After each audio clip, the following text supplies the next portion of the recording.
Welcome to the Franchise Secrets Podcast with your host, Eric Van Horn. And today's guest is Lane Fisher, an attorney that I've heard about for ages. A lot of franchisors that I know absolutely love him and his company. And I finally got the chance to meet him, hang out with him, ski with him, eat, and just do all kinds of fun stuff.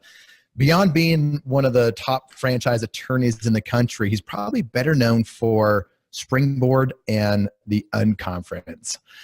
Lane, welcome to the show. Hey, Eric, thanks for having me, man. Absolutely. Tell me, give me some of your background. How did you even get into franchising, becoming a franchise attorney? Oh, funny. All right. So this journey started 29 years ago when I was a summer clerk for a big firm here in Philadelphia that did it. I had the good fortune to be exposed to experimental classes in grad school that dealt with franchising and licensing. Went to law school, obviously, got a job as a summer associate as a firm here in Philadelphia that did franchising, and ultimately pursued that as my true love. Let's dive into the franchisor side, because we're going to, there's a lot of people that are listening now have a concept that they think is the greatest thing, and they think everybody is going to want to buy it. And they're probably talking to an attorney that says, yep, $5,000, I'll get you an FDD and you'll be good to go and life will be awesome. How often do you get that phone call, and what should somebody in that position kind of initially be thinking when it comes to an FDD, starting a franchise and hiring an attorney? I initially, Eric, slightly higher budget. But we were laughing here this morning. We were talking about when the person who has this business that they're sure is going to be a great franchise comes to your office with the product on the end of a spoon, right? Because you have to taste how delicious it is to understand how popular it will be in franchising. You sort of know that it makes no money, right? Because anybody who makes money in their business brings you a profit and loss statement that shows how much money they made over a very short time period. They don't bring you a spoon with the product on it. So, the first thing is really does your concept make money? Is there a value proposition where people can model your success by essentially building out a substantially similar business and have the expectation or hope that they will make profit in the operation of that business? And I think that a lot of people believe the product will somehow overwhelm people's interest in profitability, or that the franchisee will figure it out in some different location. And those are two big mistakes. It's also dangerous when, they all of a sudden, let's say they did get a franchise, a $10,000 FDD, they do sell franchise, and they're selling spoons of cocaine or whatever it is. And all of a sudden people get into it and it's not what they expected. And that's a disaster. And I've seen that out there. It happens. So you have some things that you really look for, or is when someone comes to you and they are a good candidate to franchise their business, what are some of what's the next step with you and them? So once you do some analysis as to what the risk reward proposition is along with the business, and that there's some way that you can convey that legally through the FDD or the franchise disclosure document, you're now at the next level where you now need to create a franchise disclosure document, and not to ruin the fire sale you were having for $10,000 FDDs. The real number that people should be looking and budgeting for in their mind's eye is about $25,000. Could be a little bit higher, could be a little bit lower, but I think that a $5,000 FDD is going to get you somebody else's template with the names changed, and that's by no means an intelligent way to proceed.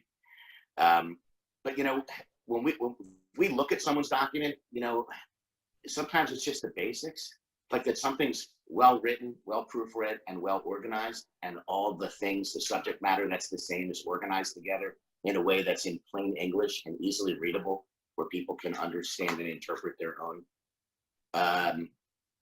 the conduct that's required of them to comply with the contract. And so we see these things that are a mess, that they're a meatloaf with lots of stuff in it.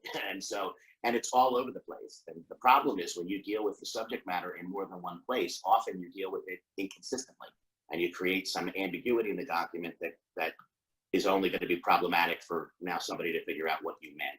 And of course, And the things that you're talking about are not like massive changes to it. It's simple things that they could change and they could have worded differently, and they just don't have someone with the experience and the knowledge and have been down the road, with many franchisors.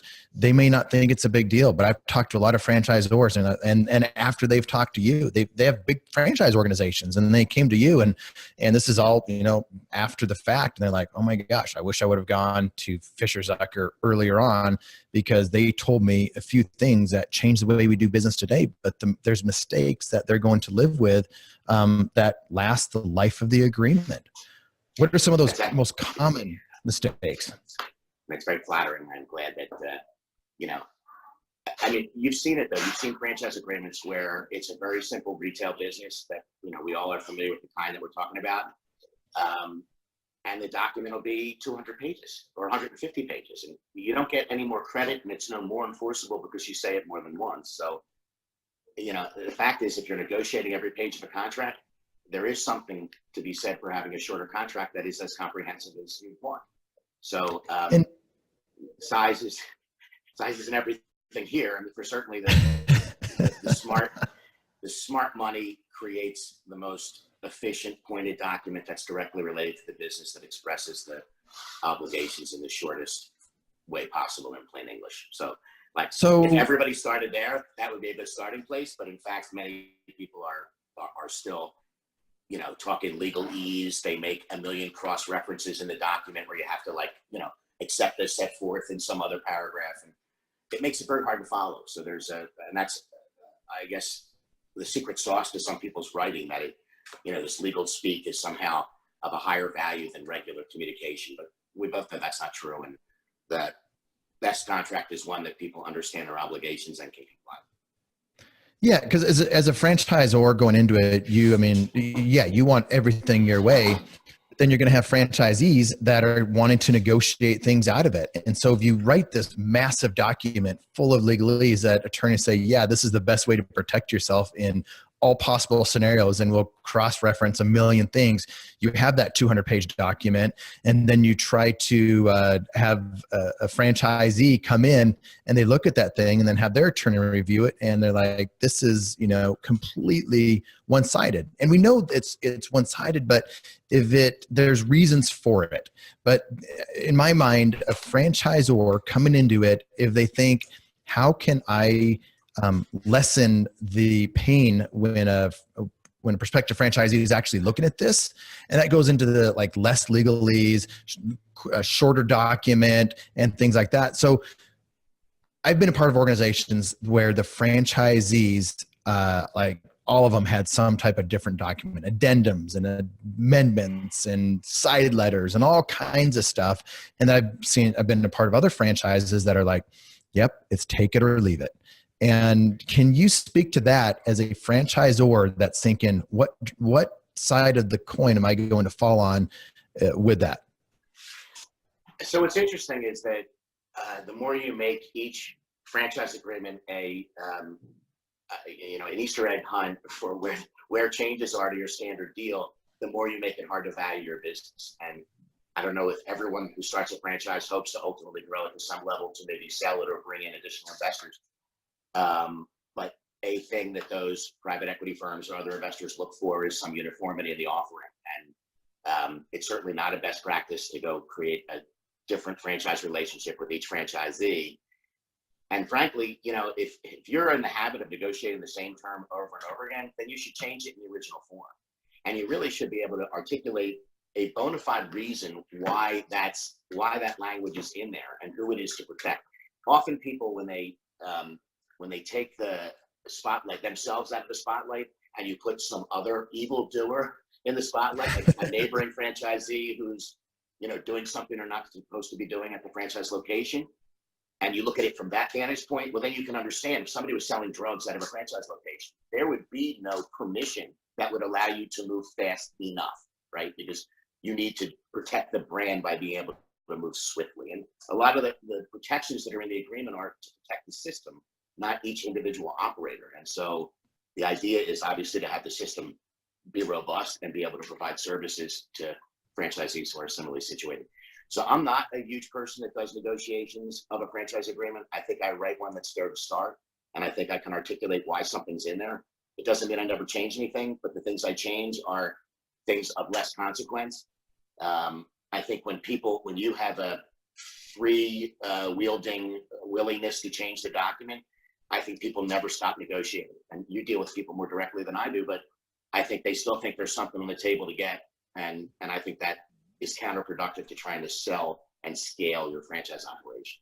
So Yeah, because usually if that you always wonder what your neighbor got. What were they better at negotiating than I was? And why didn't I think of that question or think to get that put into my agreement? And like you said, I've talked to some very successful franchisors that have gone down the road of selling to private equity, and a big ding on their valuation is too many different franchise agreements out there. And it's a pain. Exactly what we do. Value it, but there's not a consistency.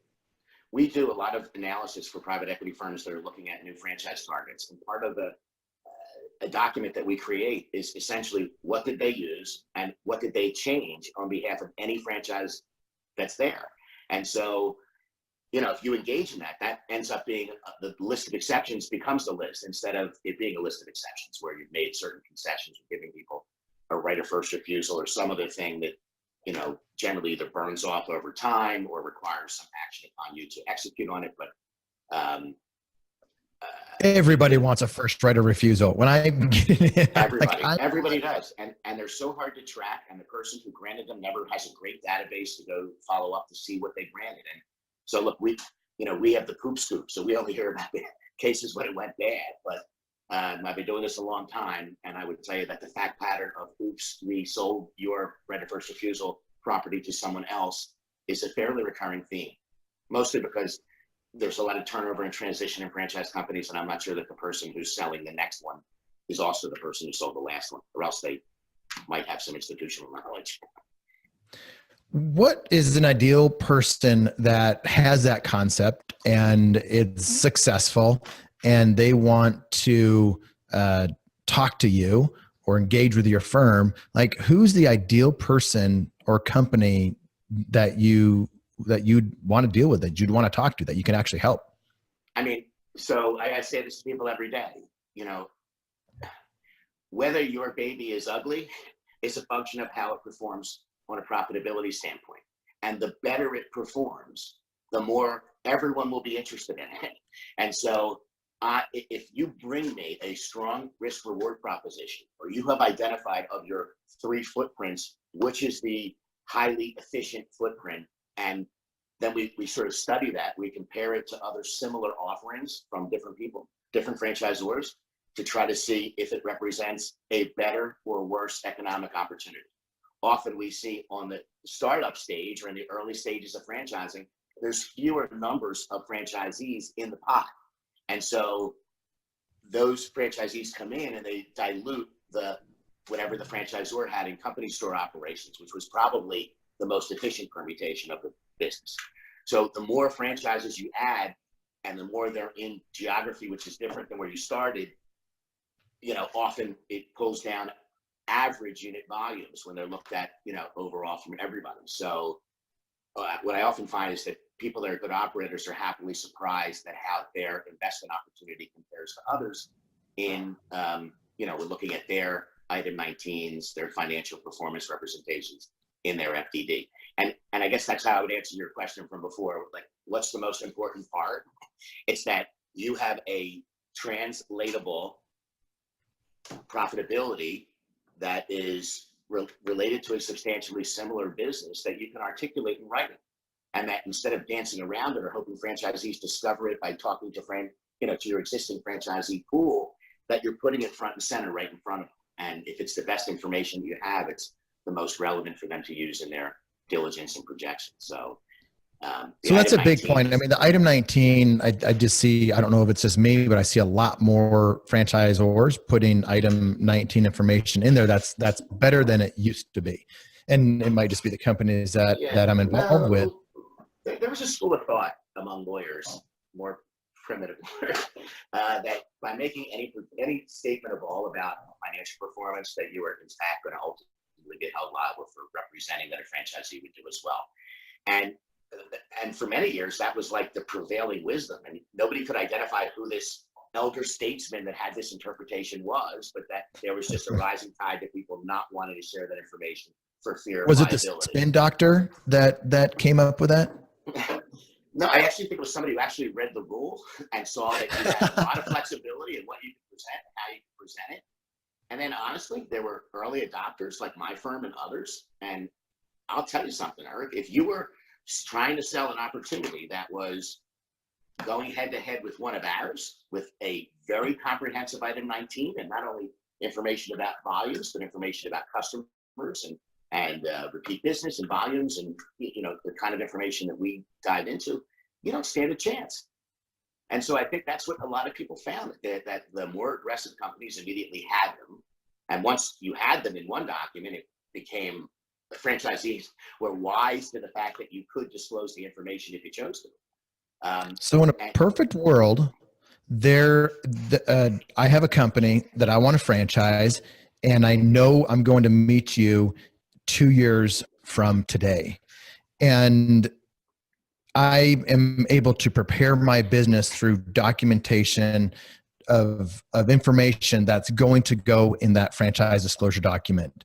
What's important for me to do over the next 2 years, so when I come to you, my books look a certain way, meaning they're split out different ways, and it's the cleanest, easiest way for you to put information into the item 19. Great question. The first thing that somebody should do by way of housekeeping is make sure that they have a strong, protectable trademark. We should constantly, people come in with trademarks that are the equivalent of the shoe store or the wine place, or things that are very, very, very descriptive, if not in use by other people, that they make no investigation, that they just start operating and adopt the name. And ultimately, when we go to see 2 years from now, there's a lot of congestion around the name, meaning there's a lot of registrations for similar type goods. And if you knew that up front, you would have done something, either picked a new name, added maybe a distinctive modifier to the front or back of the trademark, but something that distinguished it from what you see out in the field. And then as soon as you adopt a new mark, you file it, because that filing puts the rest of the world on what's called constructive notice of your pursuit of that mark, whether they know about it or not, which is a very handy tool. And I would also say this, having worked at the Patent and Trademark Office for an outside law firm for years while I was in law school, it takes a long time to get a federal trademark registration. It's like a typical agency that's got many more applications than it has examiners to review them. And it can take 7 or 8 months to get a filing receipt back, more or less have a disposition of the mark. And if, God forbid, there was some unanticipated problem with the mark that your investigation missed or came up after the fact, you want to be able to ultimately, again, make constructive modifications to how you use the mark before you're out there doing it. It's very difficult to say, look, I have a really great business. Here's its profitability, but it used to be called the shoe store, and now it's called, Shoe Universe or something. It's not an immediate leap in a franchise prospect's mind that the name is irrelevant, right? The name and the business system are indivisible. And so when you say, well, we did all that business as the shoe store, but now we're Shoe Universe, often that puts a degree of doubt in a franchisee's mind. And many people who are prudent would want to see that you're going to now change your name in your existing operation, and that the sales will either grow or stay stable, but they won't fall because the new name is, in fact, has no customer goodwill. Because customers associate with brands, and that association and the feelings that they have about the brands become goodwill. So when you break that connection with the name, as like immaterial to the ultimate pie as that may seem, when people are talking about the other aspects that are more important, it makes you look like an ill-prepared food. and does not make Oh, it look it's so true. like you And, spent the 2 years getting geared up for franchising. You're just going to figure it out when you get here, and that's not acceptable to people that are investing their life savings generally. even worse, having, you're open and you're open as the shoe store, and you can do that, in your hometown. And then all of a sudden you got someone that's ready to buy a franchise, and they're like, hey, I live in Boise, Idaho, and there's the shoe store right there. What are you going to do about it? And you're like, I can't do anything. Even if you could do something about it, you can't do anything about it. You get to, get legal. I mean, you have And, to go and pull the franchise agreement out. You have to look at what happens when you discover infringement. What you might find is that the cost of working around the infringement or the legal fees associated with defending the infringement are all on you. You have to read the franchise agreement. That's why I say, like, it matters what the contract says. And so, if that's a risk that you have, if you're buying something that sounds like it has a very generic or very descriptive name, then you kind of want to figure out who's going to buy the new sign if the new sign is required. Because I'm pretty sure that the franchisor will have the unilateral discretion to change your name on you if it solves the trademark infringement issue. But that's not ideal for you. No, Yeah. and you just bought a sign, right? And you just bought packaging and paper and bags, and it's definitely not opportune for you. And it also, as a franchisor, again, making you look completely unprepared, doing it on the backs of franchisees on an experimental basis. And I'm going to guess that when people call that franchisee and ask whether they would do it all over again, or whether the franchisor did all that they promised, or got them open successfully, I'm sure they're going to have an earful for somebody because they had this trademark battle that cropped up that everybody should have known about, but nobody did. Listeners, this is such a simple thing to do, and is such a critical thing to do. I've been a part of franchisors who have made this mistake. I've seen it happen. I've seen the internal turmoil that it's created. I've seen the all of the issues that have come out of something that could have been prevented by changing your name early on, and it just prevents all kinds of pain. So, Lane, this is gold for somebody out there listening that is actually, going to have a successful franchise 5 years from now. And if they do something about this one thing today,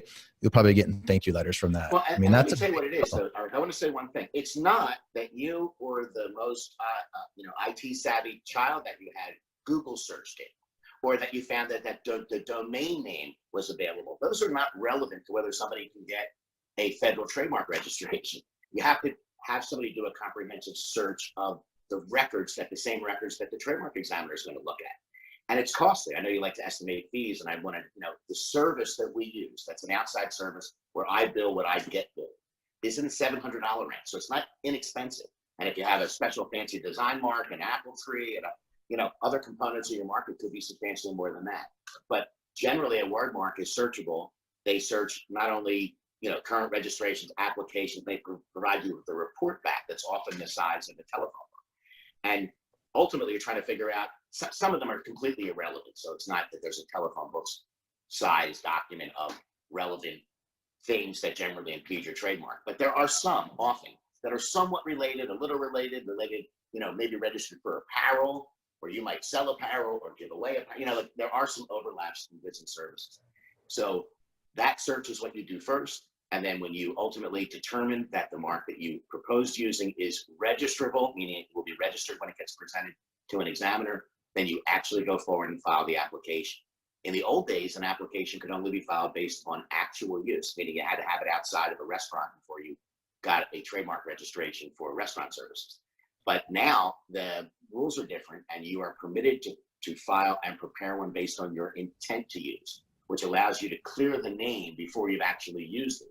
Now, you can't stay in that status forever. It requires you, I think, in a 2-year period to ultimately use, but it does allow you to complete the registration process, or substantially the registration process, certainly the examiner review, before you've actually used the mark for the underlying services. And if you did your search correctly, you know what the examiner is going to see, you know what the closest names are, and you can, either anticipate what they'll say or at least have some idea of where they'll head for it. But the best trademark is a distinctive name. Like Mako for auto painting was Martino Anthony A Company.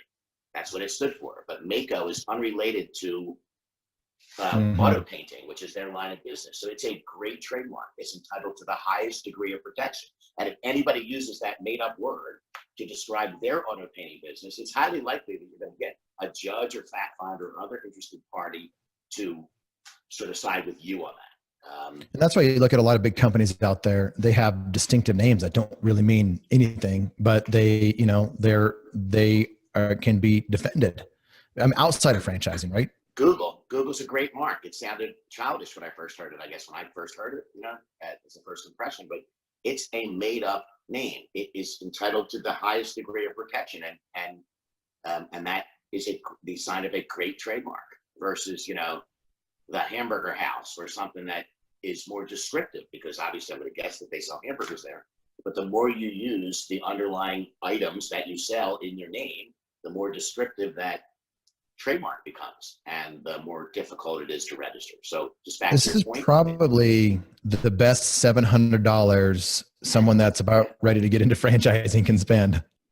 Well, how about if you're not getting into franchising? Before you go buy a sign, or before you go invest in a giant digital campaign or a domain name extension that works with what you're trying to do. Like, nothing more embarrassing than changing your name, and nothing looks like, because people who are in the know that there's a database that you check, and you're either too naive or too busy, I guess, or to check it, and that's just not prudent. And when you're trying to talk to somebody about, you know, them making an investment, which will probably be the first or second largest investment of their lives, they will expect you to have your ducks in a row, and they don't want to find out that there's 20 body shops called the Body Shop or Body Works or something that is a block from their place. Because, like you said, it's first of all, they get a lot of hate mail and hate letters from people, their neighbors, you know, people from their local area, and it's frightening to people. And they often don't have, you know, tons of extra cash to go defend a trademark efficiency.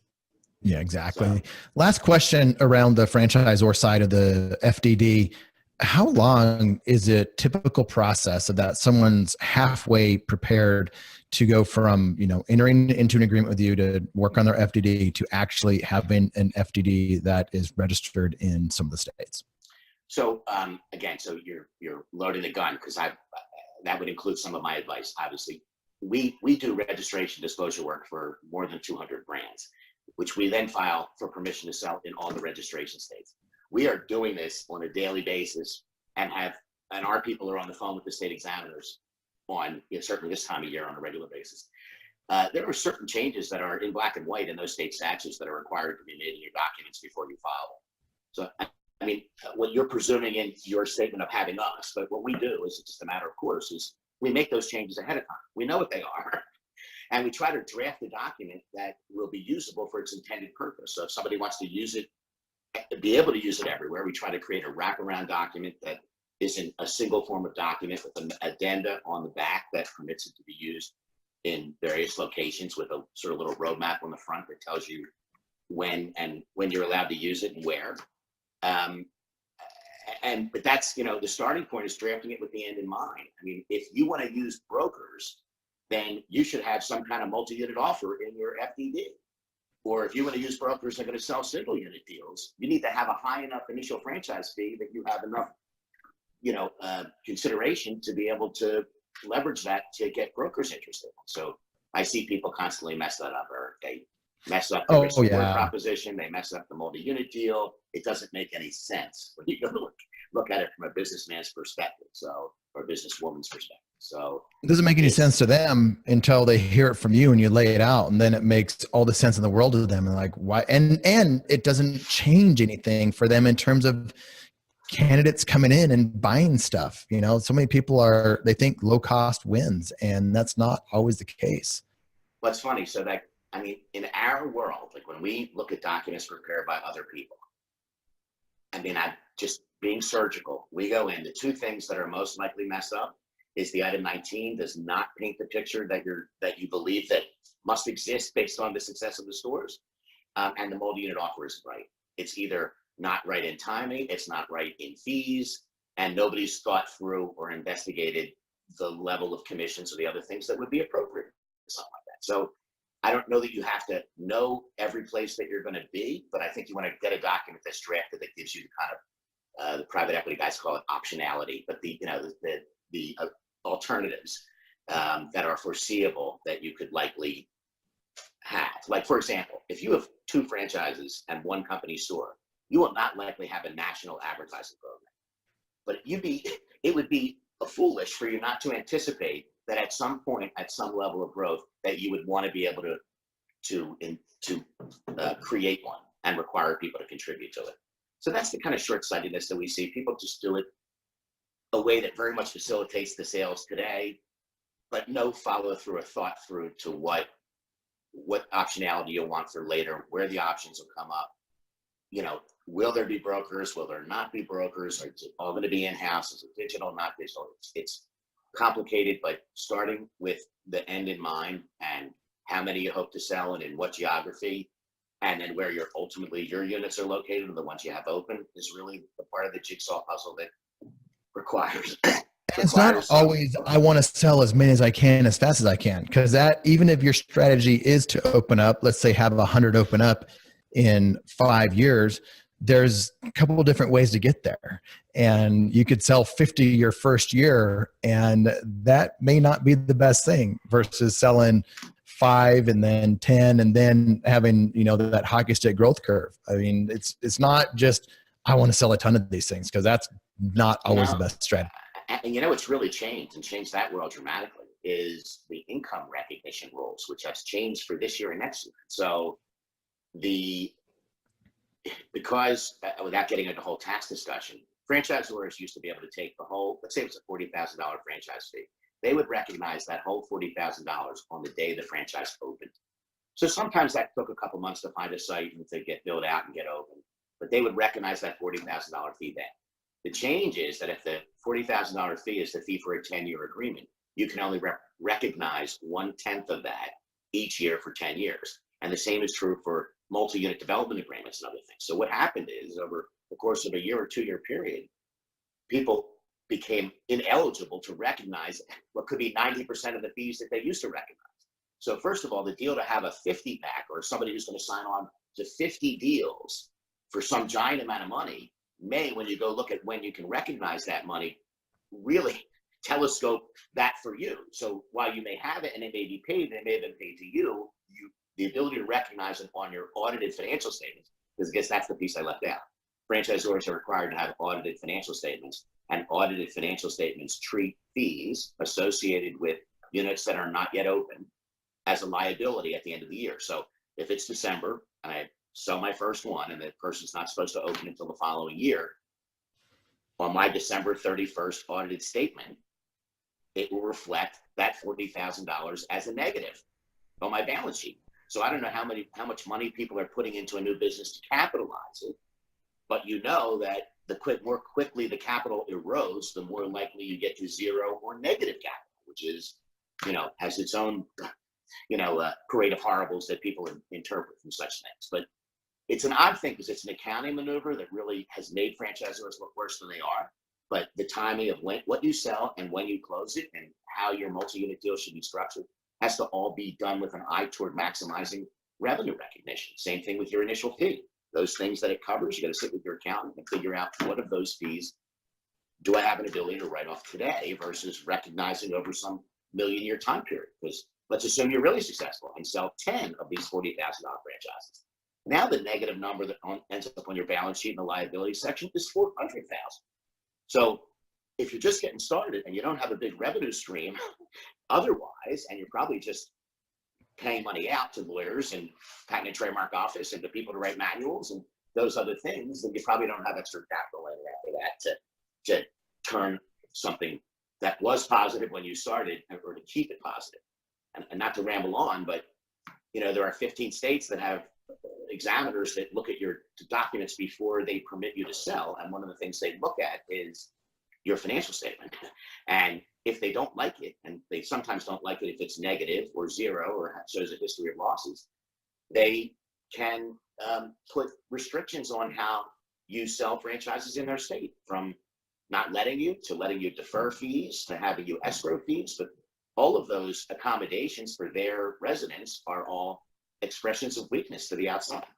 And so, Lane, I mean, just even the fact, I mean, like what you're saying, like Chicago, Illinois, Chicago, people that have gone in there, the franchisor is really not able to take money from the franchisee at different times because of different rules. What is that?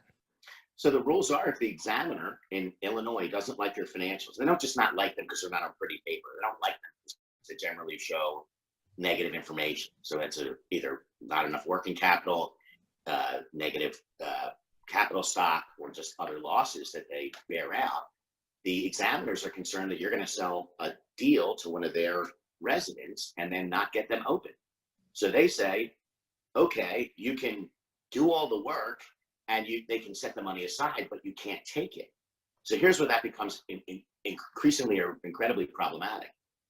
If you use brokers, and brokers are part of your strategy, well, brokers don't wait until the franchisee is open to get paid a commission. Brokers are paid when they deliver a prospect with a signed deal. So your brokers aren't going to wait around until you actually get the money, and most franchisors don't have the ability to fund broker commissions before they actually get the franchisee fees to pay them out of. So again, it all goes back to designing your strategy with your end in mind. If you want to be in brokers and you're going to be essentially offering everywhere at once, then you're going to have to. And even if you're not using brokers, let's just say you're online and you're putting a bunch of money to pay-per-click or Facebook ads or just any type of advertisement that's more targeted to a certain state or a certain city, you're putting all that money in, and there's no guarantee, you can get a franchisee in there, but you may not get any money out of it. Well, that's the problem, because your franchisors are cash flow machines, right? They're trying to, sell franchise deals to new prospects and trying to get existing people open. And that obviously devours a lot of cash. And so you're right. It doesn't matter that you want to be in a registration state. It's only more profound if you have a liability without an asset to pay it with, as it might be in a broker context. If you're not using brokers and they're all, let's say, leads that come organically off your website, well, you're in a better position to deal with that, because you can front the cost to get them open without fronting whatever the commission might be to somebody. And I think in magnitude that would probably be lower, and you probably have an easier time. Yeah, there's so many things. I think we probably have some people's heads spinning if they've never actually had a conversation with someone as smart as you when it comes to giving really good advice to prospective franchisors. So a lot to think about. We'll probably have to have a follow-up episode and dive into some more specifics as I hear it from people. So if you're out there and you're listening and this is making sense to you and you have follow-up questions, just reach out to me and ask them. And I'm sure we'll probably have Lane on again at some point, because the value that you just brought to somebody, they don't get to hear this very often. There's not a lot of places out there where they can talk to someone like you with your experience and giving accurate information that's not slanted one way or the other. So thanks for coming on and helping all these new franchisors out. And we'll have your contact information in the show notes as well. So anyone that wants to reach out to you guys, we'll be able to do that. Is there a best way to reach out to your firm? Sure. I mean, we have a telephone in the in 2019 at is it an 800 number? It isn't. It's a regular dial-through number. But our best way to reach me is through email at lfisher@fishersucker.com or at my direct dial 215-825-3131. Thanks a bunch.